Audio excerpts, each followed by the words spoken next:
안녕하세요. 부자 오빠입니다. 요즘 미국 증시가 혼조세를 많이 보이고 있는데 마치 폭풍 전야 같은 느낌이 듭니다. 여차하면 폭등할 것 같고 또 여차하면 조정을 크게 받을 것 같기도 하고 정말 아리송한 상황인데 상황이 이렇다 보니까 아마 현금 보유에 대한 고민이 더 많으실 것 같습니다. 아니나 다를까 이제 현금 보유량에 대한 질문글이 올라왔는데 일단 자금이 생길 때마다 매수를 하고 있긴 하지만 그러면서도 어느 정도 현금도 있어야 되지 않나 이런 생각이 드신다고 합니다. 현금 비중은 어느 정도로 가져가야 될지 또 저는 현금을 지금 어느 정도 보유하고 있는지 궁금하시다고 하셨습니다. 자, 바로 답변을 드리겠습니다.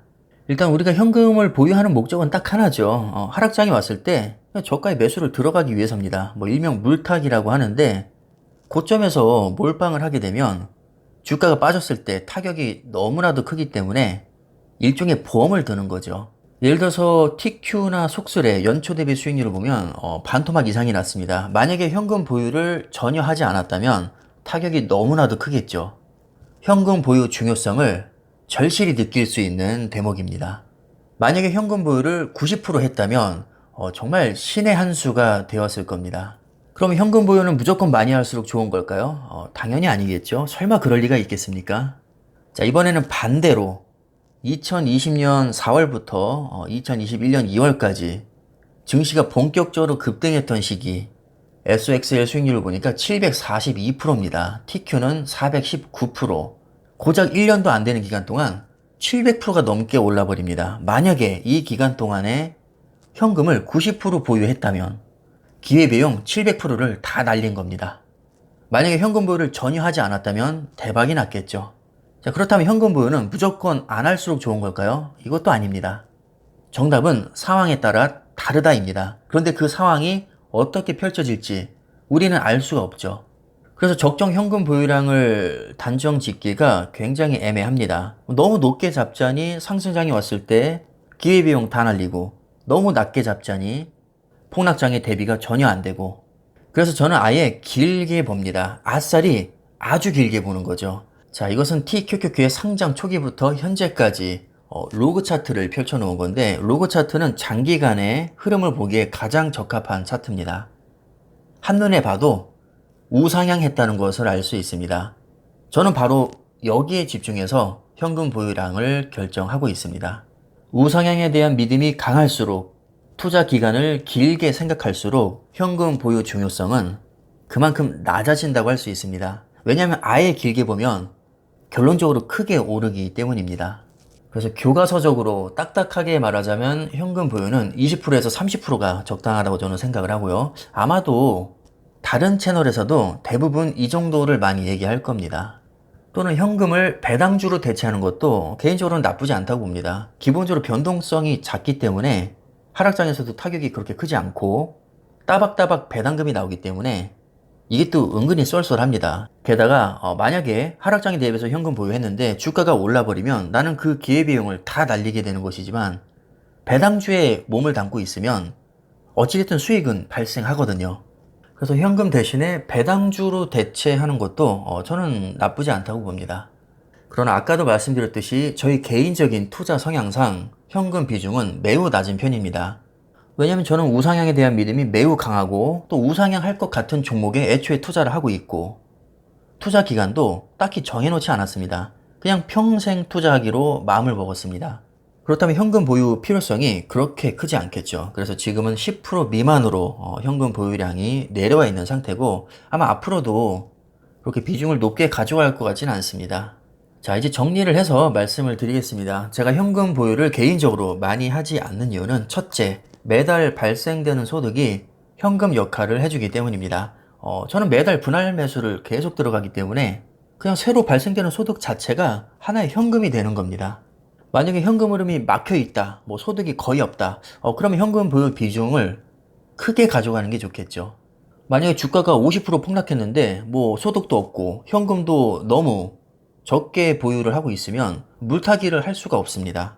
그렇기 때문에 개인이 처한 상황도 저는 굉장히 중요하게 작용을 한다고 봅니다. 만약에 발생되는 소득이 거의 없다면 현금 보유는 당연히 높은 퍼센티지로 들고 가는 게 맞습니다.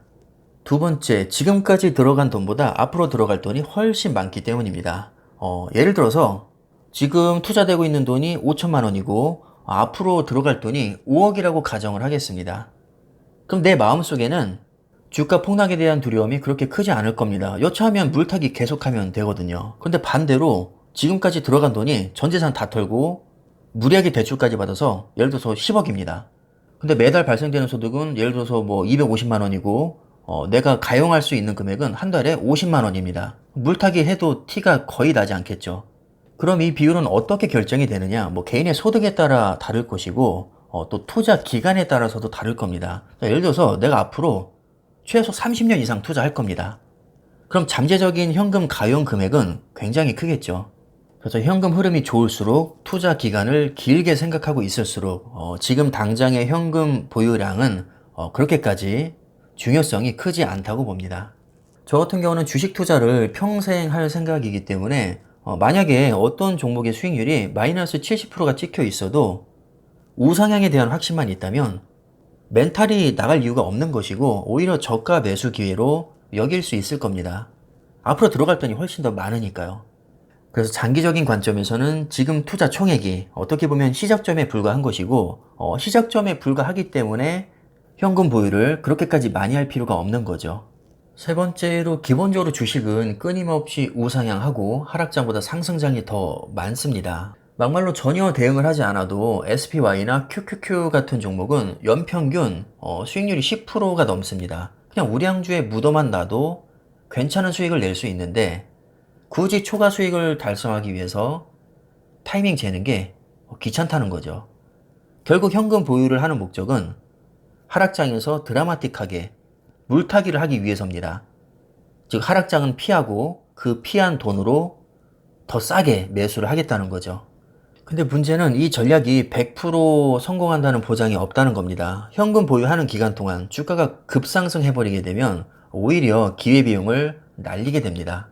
네 번째, 결국 같은 얘기인데 하락장에 대비해서 내가 현금을 보유했는데 그 기간 동안 만약에 100% 상승하면 1,000원일 때도 내가 안 사던 주식이 갑자기 2,000원이 됐는데 이걸 매수할 수 있을까요? 억울해서 매수를 못합니다. 900원 될 때까지 기다려야죠.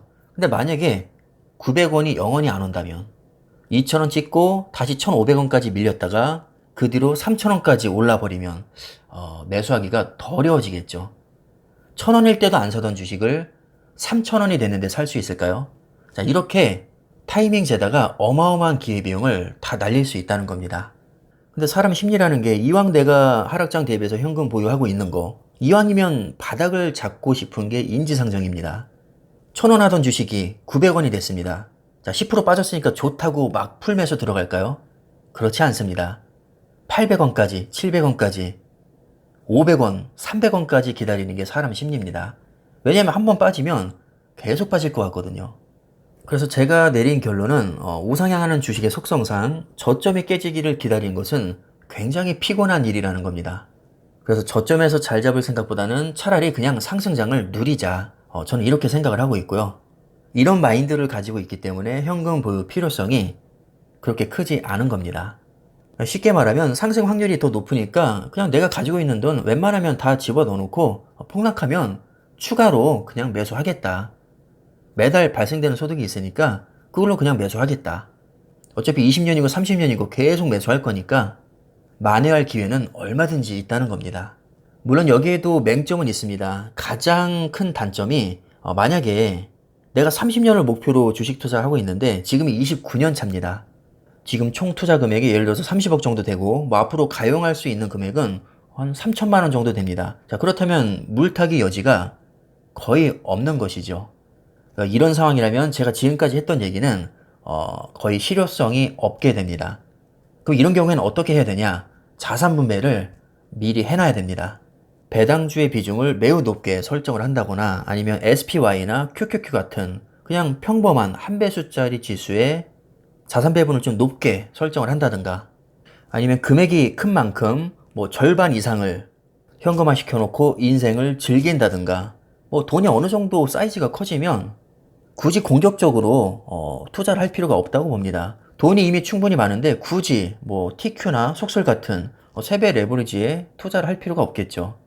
괜히 마음고생만 심하게 할 겁니다. 사실 적정 현금 보유량은 이게 어떤 공식이라는 게 있을 수가 없습니다. 왜냐면 투자 성향도 다 다르고 투자 사이즈도 다 다르고 현금 흐름도 다 다르고 그냥 모든 조건이 다 다릅니다. 한 달에 1,000만 원을 벌어도 뭐 자녀 2명이 다 의대에 진학했으면 뭐 적자가 날 수도 있는 것이고요. 한 달에 200만 원만 벌어도 부모님이 집 사주고 차 사주고 생활비 대주고 건물까지 물려주고 뭐 이런 상황이라면 돈이 남아 돌 겁니다. 모든 상황이 다 다르기 때문에 적정 현금 비중을 단정 지을 수는 없겠지만 그냥 보편적으로 많이 얘기하는 것은 20%에서 30% 수준입니다. 워런 버핏도 현금을 산소에 비유를 했거든요. 그만큼 정말 소중하다는 겁니다. 현금을 어느 정도 들고 있어야 내가 하락장에서도 2다리 쭉 펴고 잘 수 있거든요. 분명히 현금 보유 중요성은 아무리 강조해도 지나치지 않지만 개인의 상황을 종합적으로 고려해서 스스로 결정하는 게 저는 맞다고 봅니다. 순전히 개인적인 생각이니까 가볍게 참고만 하시면 될 것 같고요. 영상은 마무리하겠습니다. 감사합니다.